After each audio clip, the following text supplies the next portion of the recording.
Oh, welcome back, everybody. My name is Paper Chase, and I'm the one and only Diamond Don Juan, and we got a special reaction for you today. Yes, we do. Tell them what we're watching. We are going to switch it up. We usually do music reactions on this channel, and so, we wanted to just kind of change up the format a little bit, do something a little bit different, take a swing, step into territory, go beyond our boundaries, and do some comedy reactions. So, you know what? I brought a absolute, legend of the game, Ron White. Mm-hmm. Why do you say this like we don't do comedy reactions? We've done plenty of comedy reactions. We've done a handful, like literally. 10. Out of how many reactions? A lot. Like okay, 200. So that would put it as at a ratio of about like 5%. Mm-hmm. But today we are getting into Ron White. And you told me you've never listened to Ron White before, right? I absolutely did not say that. I said I've never listened to this particular. I think this is from This Is Not Happening, which I believe is Ari Shaffir. Do you know who Ari Shaffir is? Yes. This is a Comedy Central bit. Well, I think it's a story. Oh. So that's what I don't know what we're watching. Neither of us really know what we're watching. We just pulled this clip up. We thought it might be interesting. I believe that This Is Not Happening was a show that was done by Ari Shaffir, and it was formatted that like different comedians and people, it doesn't have to be comedians, different people would come up and tell a crazy story. Okay. And this is called I Swallowed a $2,000 Tooth. Is that what it's called? Yep. All right, well, let's get into it, man. Let's jump into it. I'm ready to laugh.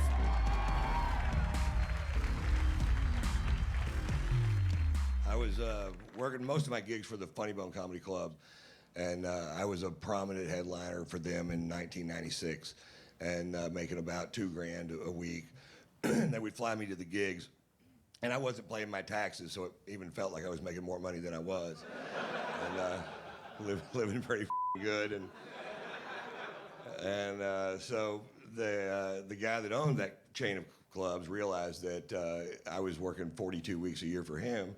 So he didn't have to pay me that much money, because what the else would I do? Where am I going to go get those kind of gigs? I don't know. And so he cuts my pay from $2,000 an air to $1,500 and flat.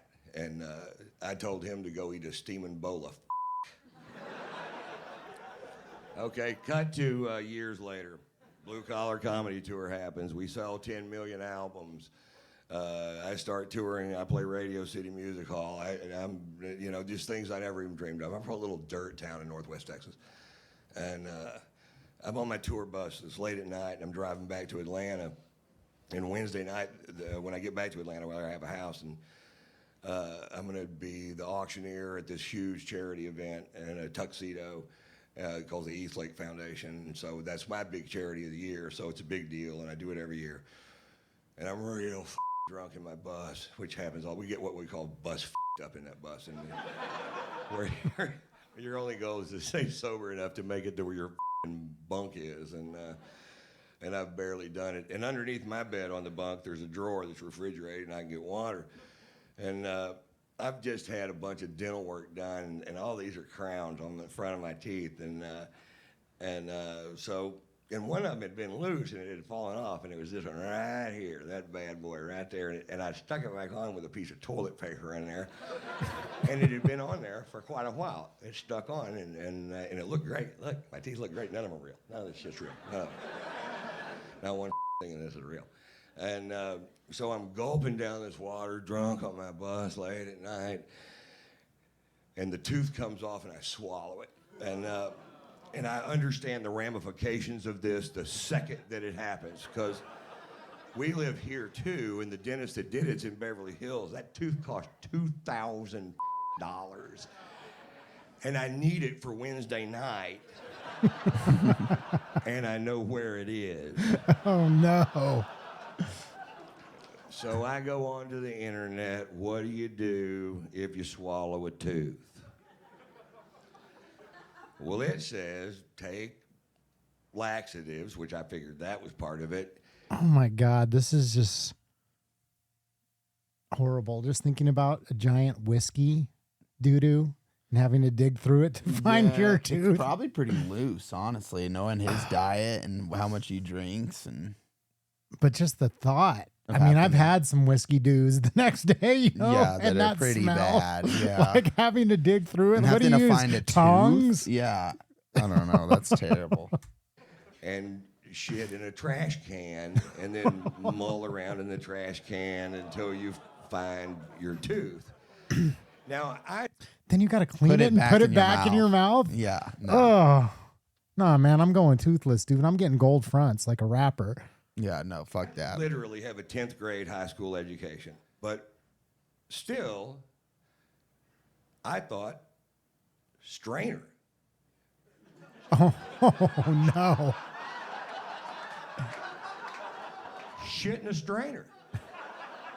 Take the strainer over the sink and like you're panning for gold. Just run water over the turd and let it dissolve, and whatever's left is left. But you're not going to miss this turd, right? So I take everything. I'm doing these liquid things. I'm doing everything because I got to get this tooth. Got to come out by Wednesday because I need it so bad. And it's really going bad. And I take it. I'm eating a lot of food. I'm trying to shovel this stuff out. Anyone hear the rest of the story? It's gross. I know. I know it is. And I'm actually holding a strainer underneath my butt, shitting in it, trying to find this precious piece of porcelain. But then I find at the store this thing where it's a strainer, but it has these things that you can pull out and put it on a pot or a pot. And so now I'm hooked up, right? So I can put this thing down, then put the lid down, and I don't have to hold this thing between my legs to shit my tooth into my bucket, right? So now I'm way more high tech than I have one of those at my house. Yeah. And I'm never going to be able to use it again because every time I do, I'm going to think of Ron White. Oh God. Panning yeah. for a tooth. I used to be. And it's day 2. And I'm like, oh my God, come on, Wednesday, come on. And I was so sick of it. The only thing that kept me going was I started to pretending that was Nancy Grace's mouth. Oh God. Because if you just thought, I'm just shitting in Nancy Grace's mouth, and you can keep going, you can keep going for a little while. Day 3, nice turd. We catch in the strainer bucket, high tech, take it over, rinsing it off. Last chance for romance right here. My gig is in 4 hours. And there's the tooth. I found the tooth. And I put it in the dishwasher. You think I was just going to shove it back in my mouth? And we go down there, and the gig was postponed to the next night. I was like, oh. Anyway, there's my story. Thanks a lot, guys. You could not pull that story out of me. Yeah, With Batman just- couldn't pull that story out of me, No. dude. The The FBI, CIA, yeah, nobody. fucking Guantanamo Bay. There's no way that I'm ever telling that story. Yeah, that I'm was just funny, going- man. What a classic guy, though. Like he pulled that off well. Like he kind of let it all up, and yeah, it was funny. No, that was disgusting. Yeah, I would have just let the tooth go. Yeah, there's no way. He said that I could understand when he was broke, but he said this was after he started making money. It was during the blue collar comedy. Exactly my point. You just go toothless. I guess. I mean, It's blue collar comedy tour. You mean that Yeah. the audience is going to identify? You mean to tell me that everybody in that audience has all their teeth? yeah, that's true. That is a very, very good, No, you're just, one of the people, one of the common folk, just like the rest. very good point. Well, let us know what you guys thought. Let us know what you would do in that situation. Would you have just let the tooth go, or would you have gone fishing You know and what I'm straining doing? for it? You know what I'm doing? My boy Ron White is from Texas. Just a Texas boy. You know who else is from Texas? Paul Wall. Okay. I'm calling You get Paul some Wall, and I'm telling them I need you to fly out with the grill. That's what I would have done. I If you would want have to get a gotten little grilled fake up. shitty one, but you got to get that shit molded and then made and then. No, I'm calling my man to emergency grills. Well, there you go. See, he already, he's got a plan. Yep, I'm just built different though. Not Yeah. everyone can be like me. No, nobody could be like you, man. You're one of a kind. That's for damn sure.